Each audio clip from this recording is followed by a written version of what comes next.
In 1991, Ted Ford from Lane Cove, Sydney, Australia, became interested in psychic phenomena in 1933 as a young man.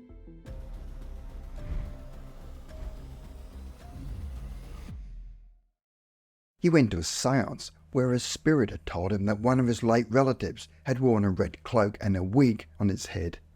Nobody at the seance had known that Ted's grandfather had been a Chief Justice in England, and the clothing that the spirit had described was exactly what his grandfather would have worn.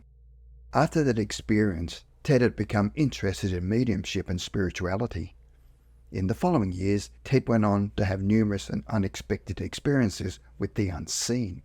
He was also experiencing astral projection or an out-of-body experience. He said that his OBEs always occurred early in the morning when he was still in bed.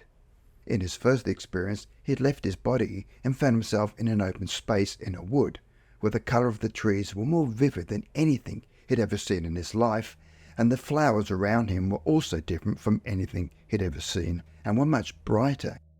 He then felt a hand on his shoulder, and although he could not see who it was, he sensed it was his father, who had died when Ted was just 11 years old. He then heard a voice say, "We must have the time to get him back." At that moment it felt as if a cord was pulling on the back of his head, followed by a rushing sensation, and the next moment he found himself above his body and unable to move.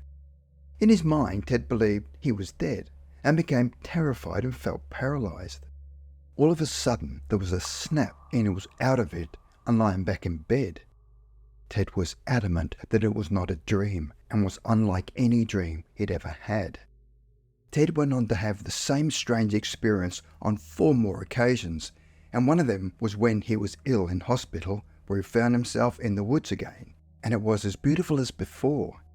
He felt the grass, which was much softer than on earth, and there was a golden light that shone between the trees. He had an urge to walk towards the golden light, but the trees suddenly closed and seemed to form a type of net to stop him from going any further. He then had a strong feeling that they were showing him a glimpse of the future, but it was not yet his time. Then he felt the usual snap and was back in his body in the hospital.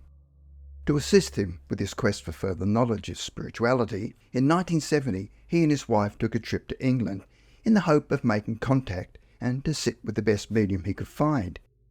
He also wanted to catch up with some of his distant relatives that he'd never met. Before leaving Australia, he wrote to the head office of a Midlands bank to ask for assistance, as he'd known that some of his relatives had lived in that part of England. What happened next for Ted Ford was an unusual series of coincidences after they arrived in England. On arriving, the first person they contacted was the independent voice medium Leslie Flint. Weird World has done many stories about people who use Leslie Flint when speaking from the spirit world. During a sitting, entities would use ectoplasm drawn from his body that constructed a voice box, but it was not around Flint himself but was constructed away from him. As a result, voices that came through emanated from the ceiling, the floor, or any part of the room. Ford claimed that none of the voices sounded like Flint and were completely different from one another, and would occasionally actually talk with Flint himself. Unlike many mediums who would go into a trance, Flint remained conscious at all times. On some occasions the voices would actually overlap one another, which showed that Flint was not putting on an act. To prove that he was not a fake medium, Flint would insist that the room was checked to ensure there were no hidden microphones, speakers, or other electronic devices. Ford checked thoroughly and found no hidden wires, etc. Ford would visit Leslie Flint on numerous occasions, and on one particular visit an entity came through and said that his name was George Watson, who Ford had never heard of, and asked why he wished to talk with him. The entity said he wanted to show him proof. He told Ford that he was going to meet an aunt and she will explain everything. Ford did not believe him and told the spirit that all of his aunts were dead. However, a few days later, Ford received a call from a bank manager from Bath in Somerset in southwest England. He said that the bank had received a copy of his letter that is sent to the head office at the Midlands Bank, and they had received one of his letters. He had luckily found this letter in the wire basket on his desk because it should have been filed away. An old retired employee was visiting and had seen the letter on the manager's desk. He read it and he said he knew Miss Ethel Ford, who lived at 12 Kensington Place, Bath. Ford and his wife immediately drove down to Bath and paid a visit to this long-lost aunt. He asked her whether the name George Watson meant anything to her. The elderly lady said, "George Watson was my mother's father, and your great-grandfather."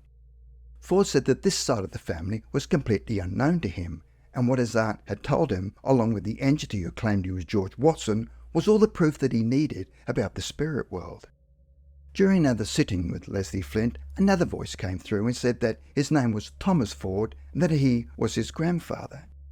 He questioned the entity and said that his grandfather's name was Theodore Ford, not Thomas Ford. The voice insisted his name was Thomas and that he was his grandfather. He said he was given the name Thomas as proof. He told Ford to ask his aunt where he was christened and to check the church records. So Ford revisited his Aunt Ethel, and she told him she was not aware that he had a second name, Thomas, but she knew he'd been christened at St. James' Church in Piccadilly in London. They then visited the church and were able to locate the records. They found an entry which read, "Thomas Theodore Ford, christened on September the 20th, 1837, which was even further proof from the spirit world. It was while they were visiting England that Ford's wife learned that her mother had passed away back in Australia. They decided to pay Leslie Flint another visit, where her mother, now in spirit, came through. She told them that she was not pleased with her funeral and they'd reopened her father's grave so she could be buried alongside him. This surprised both his wife and Ted because they believed her wish was to be cremated.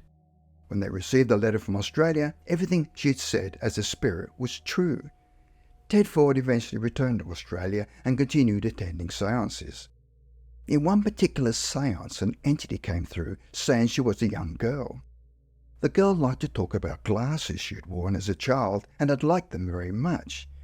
He said during the seance that it was a pity that he could not see her wearing her precious glasses. The following morning, he woke up at about 3 a.m. and it was dark. Suddenly, a little girl appeared at the bottom of the bed who looked to be about 8 years old. She was wearing a blue frock and had long blonde hair and wore glasses. The rims were shiny gold, and strangely, she did not appear transparent, as you would have expected, and looked as solid as any living person on earth. He was so shocked he couldn't talk. The girl did not talk either. She stood perfectly still for a few seconds before abruptly vanishing. Ford did not tell anyone about the girl, but at the next seance meeting a few nights later, the young girl came through again and quickly said to him, "I appeared for you. Did you see me?" Over the years, Ted Ford stopped holding seances at his home because he'd seen enough proof of the afterlife to satisfy him, and he did not care if anyone believed him or not.